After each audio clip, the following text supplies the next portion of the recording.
Hello, it's Robert, and welcome to Robert's Guitars and Gear.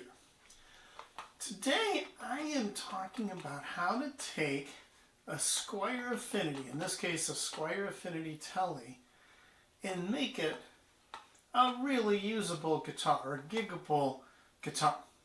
So I started with a replica of this 2020 Indonesian Telecaster, Squier Affinity. And I sold it way back in the day, and of course went on to progression of many more expensive guitars. But I read an article in Guitar World, and in the interview, someone was saying, "Hey, Zach Wild, you should get your first guitar, or get the model that you have, because that's really cool." So I did. So I found this used. And again, I've become a bit of a, let's just call it a guitar snob, because, I had better guitars. But what was really crazy when I put my hands on this is I really liked it. I liked the look, I liked the feel, I liked, let's just say I bought it for good reasons. But, as a much better player 7 years later, and as a player that I now do worship gigs in several different places during the week, there was just a few deficiencies. Now the pickups, the tone was actually really good, but the output was really low. They were under 6 kilo ohm resistors, so they were DC resistors, so really low output, but good tone. And again, if you're just playing at home, it would be fine. The tone was really good. So what did I do? I did the kind of mods that I usually do. I did a progressive sanding of the neck, starting at a 400 grit and moving up to 3000, just to get that super smooth neck that you get on nicer guitars. I did put inexpensive locking tuners. I did put a Graphtec string tree, and I put on a bone nut. Now those I would recommend. I'd do that on any guitar that didn't have those things. And then, that just gets the guitar kind of ready to play.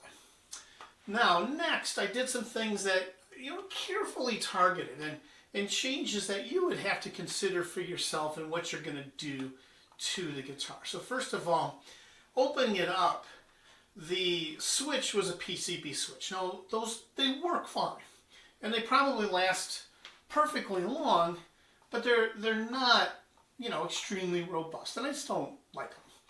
So what I decided, because you can just change the switch, but it also had the small pots, and again, not a performance issue with the guitar. Neither one of them. They would be fine for playing, but would not be the most robust solution. So I decided to put in a $100 basic Obsidian wire Telecaster wire harness with a new electronics plate and new knobs, and that would give me a totally robust solution. Oh, and also a new output jack. And so putting those things together, like $105, something like that. You had all new wiring, really solid, really robust. And I made one more decision, which was to upgrade the pickups. So these are Wilkinson M Series vintage Tele pickups. Now, they're not drastically more output when they have, but it just allows you to play with relatively normal amp setting.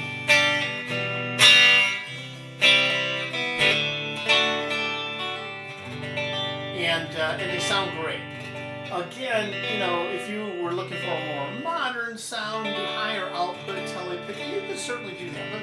But again, this is not an expensive guitar. It's a Squier Affinity. So if I really wanted a drastically better Telecaster, I would buy a drastically better. But by carefully tailoring these upgrades, what I got was a very robust, durable, great playing Telecaster for really about the price, let's just say, of a classic Vibe, but this has some things that you might like. It has the really thin Affinity body. It's really comfortable, and it's really light. And the classic Vibe Telecaster is a terrific guitar, but it's got a normal thickness, big slab body for a Telecaster. It is much heavier. So if you like the feel of your Affinity Telecaster and the feel of the neck, the feel of the body, and you just want a little bit more substantial, a little more robust guitar, you can take that guitar, which is a perfectly fine guitar. It's certainly great for a beginner, great for just a noodling player at home, and turn it into a giggable, robust guitar under $500. And you're off to the races. I could play this every day, everywhere, extremely happily, and be very thrilled with the results. So I hope this is helpful to you. I'm going to continue this video separately with a discussion of the Squier Affinity Stratocaster and what I did with that. And I hope this is helpful to you. If you enjoyed this, please like and subscribe if you do. And love to hear from you in the comments. Thanks for watching.